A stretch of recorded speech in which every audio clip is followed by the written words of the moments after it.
એક મહત્વના સમાચારની વાત કરીએ તો ભાજપે ગુજરાતના બાકી રહેલા 25 બેઠકોના ઉમેદવારોમાંથી 15 બેઠકોના નામ જાહેર કર્યા છે, જેમાં મોટા ભાગની બેઠકો પર ઉમેદવારોને રિપીટ કરવામાં આવ્યા છે। સુરેન્દ્રનગરની એક બેઠક પર દેવજી ફતેપરાનું પત્તું કપાયું છે। સુરેન્દ્રનગરમાં દેવજી ફતેપરાની જગ્યાએ મહેન્દ્ર મુંજપરાને ટિકિટ આપવામાં આવી છે।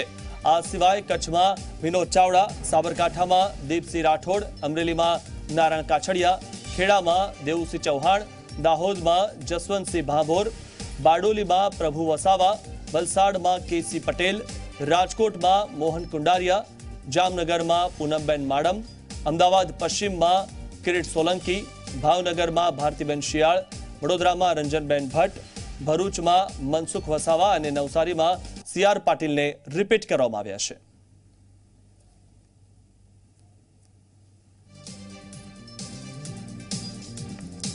તો 15 જે ઉમેદવારો છે તેમને રિપીટ કરવામાં આવ્યા છે અને રિપીટ થિયરી આ વખતે કરવામાં આવી છે। ઉલ્લેખનીય છે કે 26 માંથી અત્યાર સુધીમાં જે નામો જાહેર થયા છે, સૌપ્રથમ અમિત શાહનું નામ જાહેર થયું હતું, ત્યારબાદ આજે નામો જે જાહેર કરવામાં આવ્યા છે 15 અને તેમાં એક બેઠક સિવાય બાકીના તમામ જે છે તેમને રિપીટ કરવામાં આવ્યા છે। તો ખાસ કરીને વાત કરીએ તો સાબરકાંઠામાં દીપસિંહ રાઠોડ જે ભાજપના ઉમેદવાર જેમનું નામ જાહેર થયું છે, સાબરકાંઠામાં દીપસિંહ રાઠોડનું નામ જાહેર કરવામાં આવ્યું છે। તો સાથે જ કહી શકાય કે આ વખતે 15 જેટલા ઉમેદવારોને રિપીટ કરવામાં આવ્યા છે।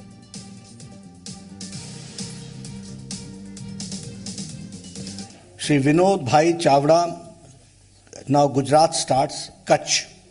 Shri Vinod Bhai Chavda, Sabarkantha, Deep Singh Rathod, Ahmedabad West, Shri Kirit Bhai Solanki, Dr. Kirit Bhai Solanki, Surendranagar, Dr. Mahendra Bhai Munjpara, Rajkot, Shri Mohan Bhai Kundaria, Jamnagar, Shri Poonamben Madam.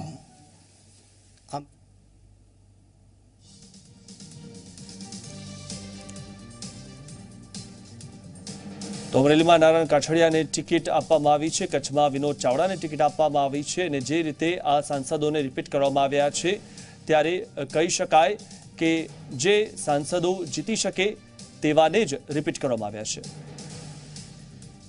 તો ઉલ્લેખનીય છે કે નવસારીથી CR પાટીલને repeat કરાયા છે અને તેમના સારા કાર્યને જોઈને તેમને રિપીટ કરવામાં આવ્યા છે।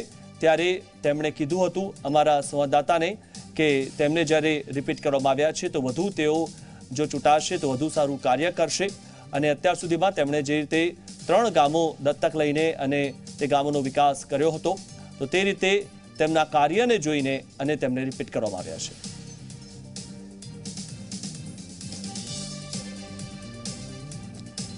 તો અમરેલીથી નારાયણ કાછડિયાએ ટિકિટ મળતા અમારા સંવાદદાતા સાથે વાત કરી હતી, આવો સાંભળીએ। ત્રીજી વખત આ મને ભારતીય જનતા પાર્ટી ઉમેદવાર બનાવ્યો ત્યારે જિલ્લા ભારતીય જનતા પાર્ટી, પ્રદેશ ભારતીય જનતા પાર્ટી અને રાષ્ટ્રીય ભારતીય જનતા પાર્ટીનો હું ખૂબ ખૂબ આભાર માનું છું।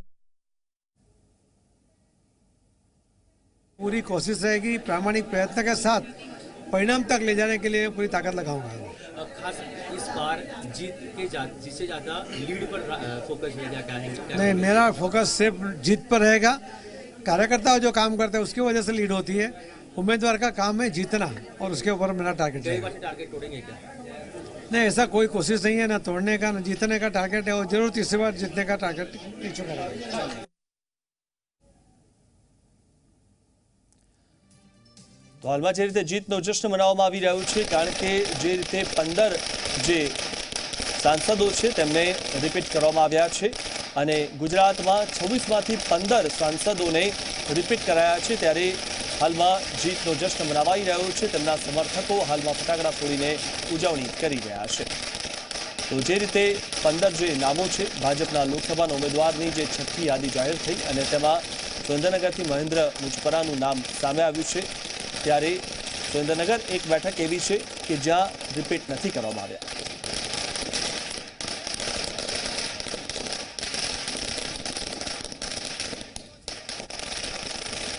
તો ખેડામાં દેવસિંહની પસંદગી થતા તેમણે પણ ખુશી વ્યક્ત કરી છે.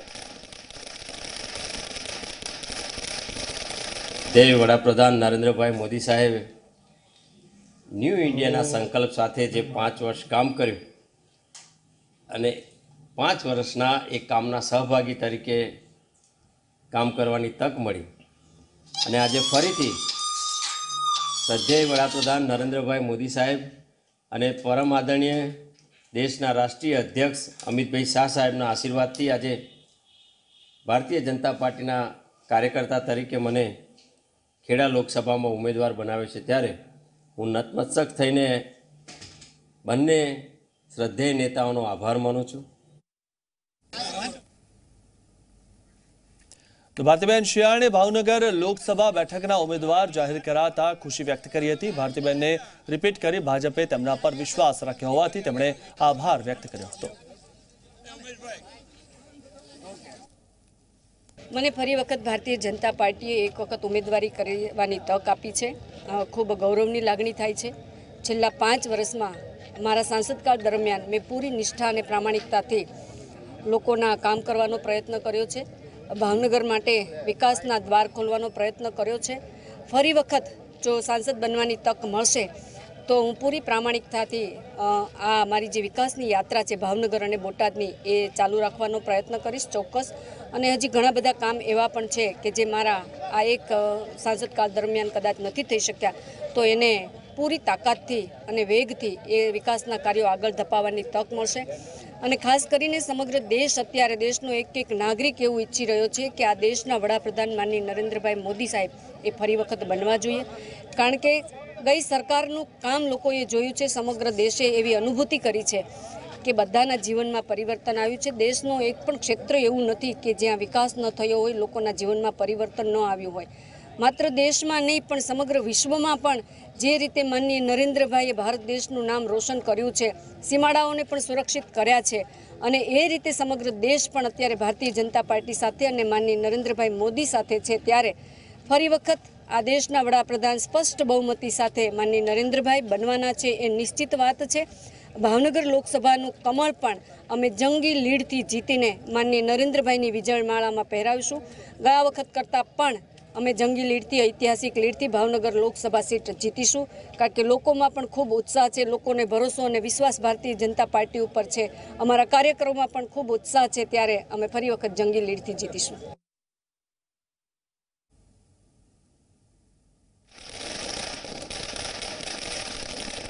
તો જે રીતે રિપીટ કરવામાં આવ્યા છે સાંસદોને તે રીતે હવે ઉજવણી પણ તેમના કાર્યકરો દ્વારા કરવામાં આવી રહી છે.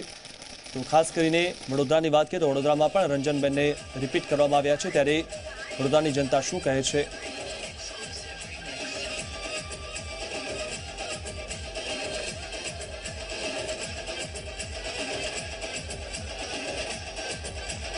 અમદાવાદ પશ્ચિમથી કિરીટ સોલંકીને રિપીટ કરવામાં આવ્યા છે. ખાસ કરીને જે સાંસદો રિપીટ કરવામાં આવ્યા તેની વાત કરીએ તો બારડોલીથી પ્રભુ વસાવાને રિપીટ કરવામાં આવ્યા છે.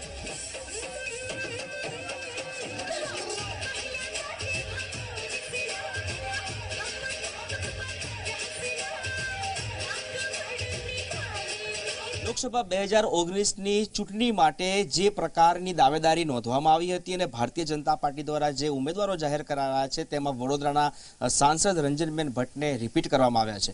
વડોદરાથી ગત ટર્મની અંદર ભારે બહુમતી સાથે સાંસદ રંજનબેન જીત્યા હતા. ત્યારબાદ ફરીથી ભાજપા દ્વારા તેમના ઉપર જ કળશ ઢોળવામાં આવ્યો છે. ત્યારે વડોદરાના અકોટા વિસ્તારના નાગરિકો આપણી સાથે જોડાયા છે, તેમની સાથે વાત કરીશું.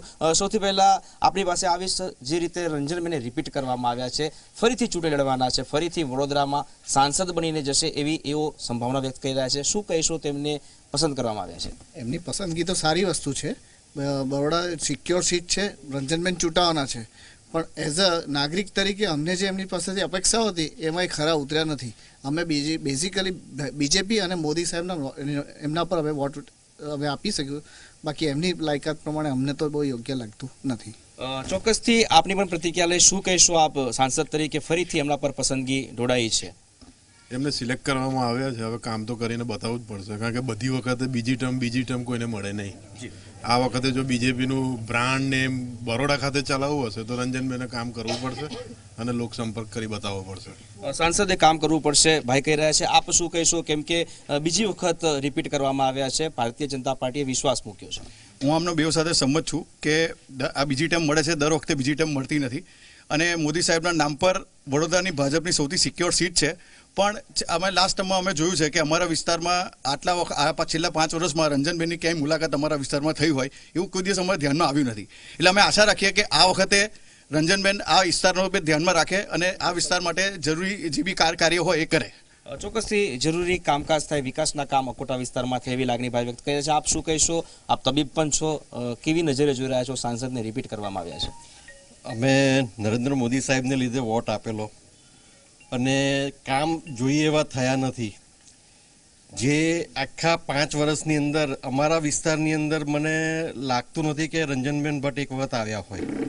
આઈડિયલી એક વખત મુલાકાત કરે તો અમને પણ લાગે કે કંઈક થયું છે. કામની અંદર ખાલી ટીવીમાં એમના ફોટા જોઈએ છે, બાકી મને નથી લાગતું કે હું. સાંસદ અવારનવાર મુલાકાતે આવે, લોકસંપર્ક વધારે અને વિકાસના કામો કરે, આગ્રહ રાખી રહ્યા છે. ભાઈ, હું તમને થોડોક અલગ પ્રશ્ન રીતે પૂછું કે જો વડોદરાની વાત કરીએ તો વડોદરા સ્માર્ટ સિટી તરફ જઈ રહ્યું છે. સાંસદ પાસે ખૂબ મોટી જવાબદારી હોય છે. શું અપેક્ષા રાખો છો આવનારા સમયમાં વડોદરાને કયા દરજ્જામાં જોવામાં આવે? સ્માર્ટ સિટી તો હજુ વર્ષો લાગી જશે, કારણ કે વડોદરા એક બહુ નાનું શહેર છે. છતાં બી પણ સ્માર્ટ સિટીની અંદર ખાલી બિલ્ડિંગ ને રોડ એકલું નથી. આની અંદર કુદરતને બી સાથે રાખીને જો આપણે આ સ્માર્ટ સિટીનું વિચારીએ તો ઘણું સારું, કારણ કે દિવસે દિવસે પ્રદૂષણ અને ચૂંટણીને લઈને ભારતીય જનતા પાર્ટી દ્વારા ફરીથી રંજનબેનના નામ ઉપર કળશ જોડવામાં આવ્યો છે. મહત્વનું છે કે વર્તમાન સાંસદની કામગીરીથી ક્યાંક ને ક્યાંક ભાજપા ખુશ છે અને ફરીથી તેઓને સાંસદ તરીકે ટિકિટ મળી છે. આપણી સાથે રંજનબેન છે, વાત કરીશું. બેન, પહેલા તો G24 કલાક તરફથી ખૂબ ખૂબ અભિનંદન. ફરીથી તમે વડોદરા શહેરના લોકો પર રાજ કરવા જઈ રહ્યા છો, કેમ કે જીત નિશ્ચિત છે એવો દાવો પણ લાગી રહ્યો છે. કેટલા ખુશ, શું પ્રતિક્રિયા? Thank you Tusharbhai. જી ટીવીનો પણ હું ખૂબ ખૂબ આભાર માનું છું.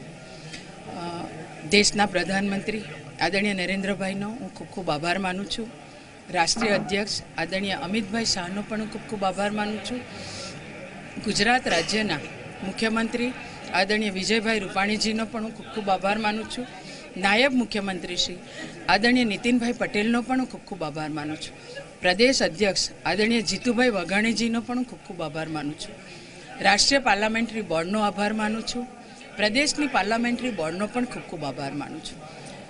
પ્રદેશના મહામંત્રી અને પ્રદેશ ઉપાધ્યક્ષ શબ્દશરણભાઈ અને ભાર્ગવભાઈનો પણ ખૂબ ખૂબ આભાર માનું છું. વડોદરા શહેરના મારા ધારાસભ્યશ્રીનો હું ખૂબ ખૂબ આભાર માનું છું.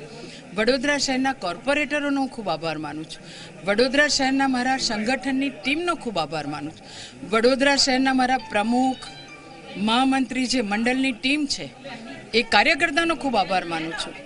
એટલે આભાર માનું છું કે જ્યારે વડોદરા શહેરમાં નિરીક્ષકની ટીમ આવી હોય અને મારા કોર્પોરેટર અને મારી સંગઠનની ટીમ એક અવાજે અમારા સાંસદને ફરી રિપીટ કરવા જોઈએ એ વાત જ્યારે નિરીક્ષક સામે મૂકતા હોય, એટલે મારા ધારાસભ્યશ્રી અને સંગઠનની ટીમનો હું ખૂબ આભાર માનું છું. બેન, જે રીતે મહિલા સશક્તિકરણની વાતો કરનાર ભાજપ સરકારે ફરીથી કળશ જોડ્યો છે, ખાસ કરીને મહિલાઓમાં પણ તમે એટલા લોકપ્રિય છો, નાગરિકોમાં તો છો જ. તમારી કઈ કઈ એવા મુદ્દા રહેશે, કઈ કઈ એવી નીતિ રહેશે આગામી પ્રજાની સેવા માટેના મુદ્દાઓ જો ધ્યાન પર લઈએ તો? હંમેશા હું જમીનથી જોડાયેલી કાર્યકર્તા છું. લોકોની વચ્ચે રહીને કામ કરવું એ મારો સ્વભાવ છે. અનેક વિકાસલક્ષી યોજના લોકો વચ્ચે જઈને કામ કરવું, એરપોર્ટને ઇન્ટરનેશનલ બનાવવું એ મારું સ્વપ્ન અધૂરું છે અને એ હવે હું ચોક્કસ એને પૂર્ણ કરીશ. મહિલાઓ માટેનું જે કંઈ યોજનાઓ હશે એ મારી બહેનો સુધી પહોંચાડવાનું કામ કરીશ. એવું ક્યારેય હોતું નથી કે આટલા બધા કામ કરી દીધા એટલે હવે કામ નથી. પણ મને એનો આનંદ છે તુષારભાઈ કે વડોદરા રેલવે સ્ટેશનને મેં આદર્શ બનાવ્યું. અત્યારે એનું કામ ચાલી રહ્યું છે, તો હવે લોકાર્પણ કરવા માટેનો મને આનંદ થશે કે હું સાંસદ તરીકે લોકાર્પણ કરી શકું. વડોદરા રેલવે સ્ટેશન છાયાપુરી છે અને હું સેટેલાઇટ બનાવવા જઈ રહી છું. તો એ પણ હવે 2 મહિનામાં પરિપૂર્ણ થઈ જશે. તો એ લોકાર્પણ કરવાનું પણ સાંસદ તરીકે મને લાભ મળવાનો છે. આવા અનેક વિકાસલક્ષી યોજના છે. રેલ યુનિવર્સિટી વડોદરાને મળવાની, તો એનું લોકાર્પણ કરવાનો લાભ મને સાંસદ તરીકે મળવાનો છે. સ્પોર્ટ્સ યુનિવર્સિટી વડોદરાને મળી છે, તો સાવલીના દેસર ગામે એ સ્પોર્ટ્સ યુનિવર્સિટીનું બાંધકામ થઈ રહ્યું છે, તો એ લોકાર્પણ કરવાનો લાભ મને સાંસદ તરીકે મળવાનો છે. તો આ મારા જે કામ ચાલુ છે એનો લોકાર્પણ કરવાનો લાભ પણ મને સાંસદ તરીકે મળવાનો છે. એનો પણ મને આનંદ છે. બાકીના અનેક વિકાસલક્ષી કામો મારી વડોદરાની જનતા માટે હું ચોક્કસ કરીશ. બેન, સૌથી મહત્વની વાત કહેવાય, રાષ્ટ્રીય નેતૃત્વ હવે ગુજરાતથી પણ લડવાનું છે, કેમ કે અમિત શાહ લડવાના છે ગાંધીનગરથી.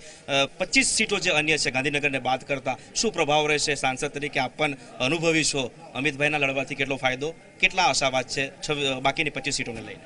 રાષ્ટ્રીય અધ્યક્ષ આદરણીય અમિતભાઈ શાહ જ્યારે ગાંધીનગરથી ચૂંટણી લડતા હોય ત્યારે ચોક્કસ ગુજરાતના પનોતા પુત્ર છે, અને ગુજરાતની 26 સીટ જ્યારે દેશનું નેતૃત્વ અમિતભાઈ શાહ કરતા હોય ત્યારે રાજનીતિના ચાણક્ય છે. અને દેશમાંથી 300 પાર કરવાનું જ્યારે રાષ્ટ્રીય અધ્યક્ષ એક વિઝન સાથે ચાલતા હોય, તો ગુજરાતની બાકીની 25 સીટનું ખૂબ સારું આયોજન આદરણીય અમિતભાઈ શાહ કર્યું હોય. અને ગુજરાતની જનતા દેશના પ્રધાનમંત્રી આદરણીય નરેન્દ્રભાઈ મોદીજીને ફરીથી વડાપ્રધાન બનાવવાના છે, એ નક્કી છે. કેમ કે નરેન્દ્રભાઈ માટેનો પ્રેમ એ ગુજરાતની જનતાનો એક અનેરો પ્રેમ છે, અને એટલે ગુજરાતના 26 કમળ એ દિલ્હીએ બેસવાના છે. ચોક્કસથી સાંસદ રંજનબેન ચૂંટાયા છે. ફરીથી જ્યારે એમની ઉમેદવારી નોંધાવવામાં આવી છે, ભાજપે જ્યારે એમને જાહેર કરે છે ઉમેદવાર તરીકે, ત્યારે તેઓ જીતને લઈને ખૂબ આશાવાદ વ્યક્ત કરી રહ્યા છે, અને હવે આવનારા સમયમાં ભાજપ તરફથી તેમને ખૂબે મત મળશે તેવો વ્યક્ત પણ કરી રહ્યા છે. કેમેરામેન મુકુંદ દવે સાથે તુષાર પટેલ, ઝી મીડિયા, વડોદરા. તો જે રીતે રંજનબેને આશાવાદ વ્યક્ત કર્યો છે અને તેમણે ખુશી પણ વ્યક્ત કરી છે કે જે કાર્યોની શરૂઆત તેમણે વડોદરામાં કરી છે અને તેમનું લોકાર્પણ કરવાનો પણ તેમને હવે જ્યારે આગળ જતા સમય મળશે તેની તેમને ખુશી છે. અલગ અલગ જે કાર્યોની શરૂઆત તેમણે કરી છે તેનું લોકાર્પણ કરવા માટેનો તેમણે આશાવાદ પણ વ્યક્ત કર્યો છે, એટલે કે ફરીવાર પણ તેઓ સાંસદ તરીકે ચૂંટાઈ આવશે તેવો આશાવાદ તેમણે વ્યક્ત કર્યો.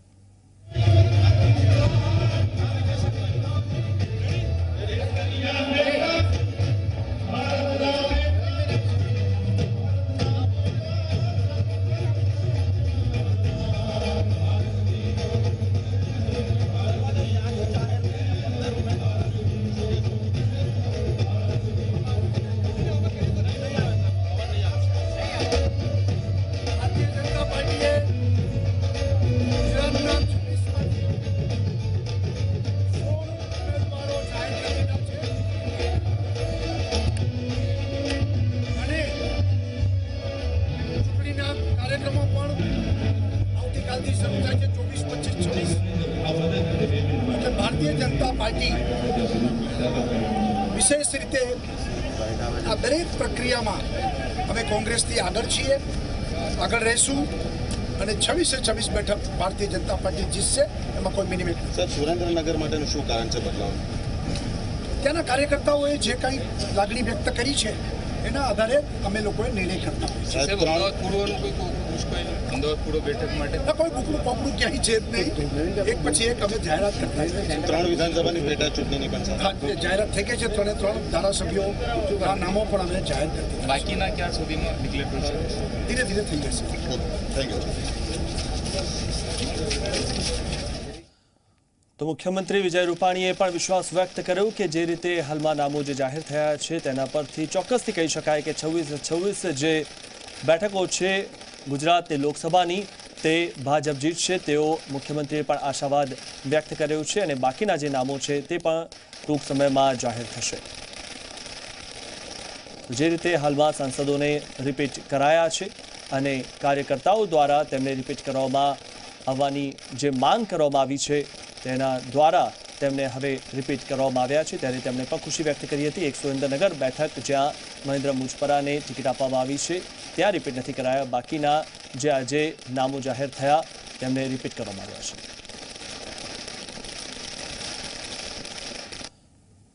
તો ભરૂચ બેઠક પરથી સાંસદ મનસુખભાઈ વસાવાને રિપીટ કરવામાં આવ્યા છે, ત્યારે મનસુખ વસાવાએ ખુશી વ્યક્ત કરી છે રાજપીપળામાં તેમના નિવાસસ્થાને ફટાકડા ફોડીને તેમના સમર્થકોએ ખુશી વ્યક્ત કરી. અનેક સમર્થકો શુભકામના આપવા માટે મનસુખ વસાવાના નિવાસસ્થાને પહોંચ્યા હતા. સતત 6ઠ્ઠી વખત લોકસભા માટે મનસુખ વસાવાને ટિકિટ આપવામાં આવી છે.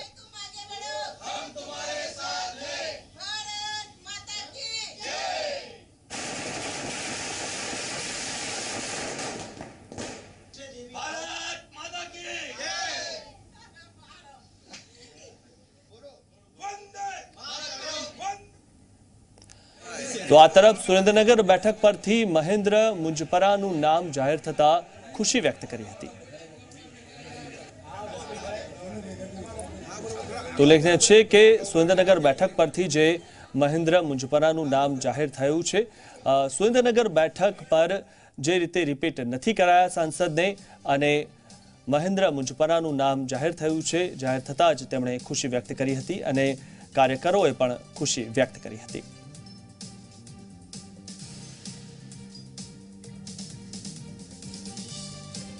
તો જે નામો આજે જાહેર થયા છે, કચ્છથી વિનોદ ચાવડા ભાજપના ઉમેદવાર અને તેની સાથે જ ખેડાથી દેવસિંહ ચૌહાણ, સાબરકાંઠાથી દીપસિંહ રાઠોડનું નામ જાહેર થયું છે.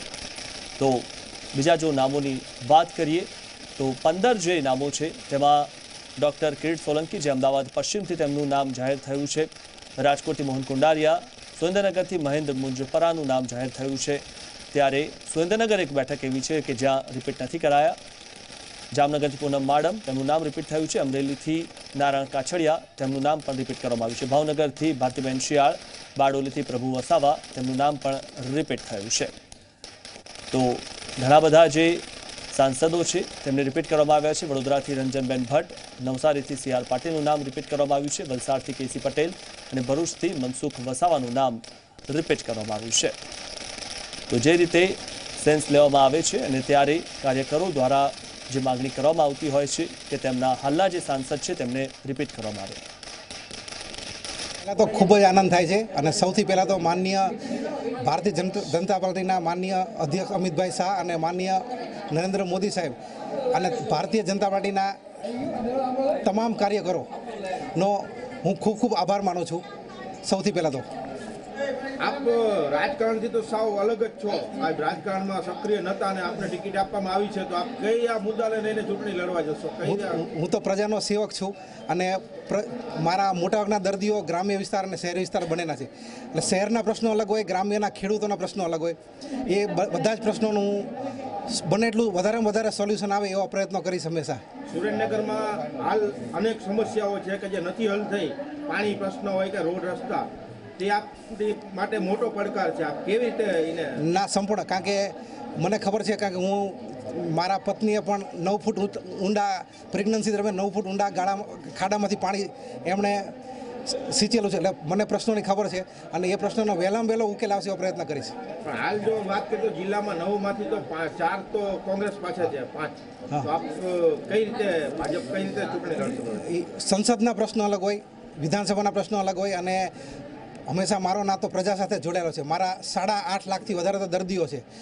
એના સિવાય અમારા સગાવાલા હોય, સંબંધીઓ હોય, મિત્રો હોય, એ સૌ સહકાર આપશે અને મને જીતીને વિજય બનાવશે. તબીબી ક્ષેત્ર અલગ હોય છે અને લોકોની વચ્ચે રહી પણ અલગ વાત છે. એ બાબતે શું કહેશો? ના, હું તબીબી ક્ષેત્ર પણ મારું કુટુંબ છે એ રાજકારણ સાથે સંકળાયેલું છે અને હું પણ 1996 સાલથી રાજકારણ સાથે સ્વયંસેવક તરીકે તો સંકળાયેલો જ છું.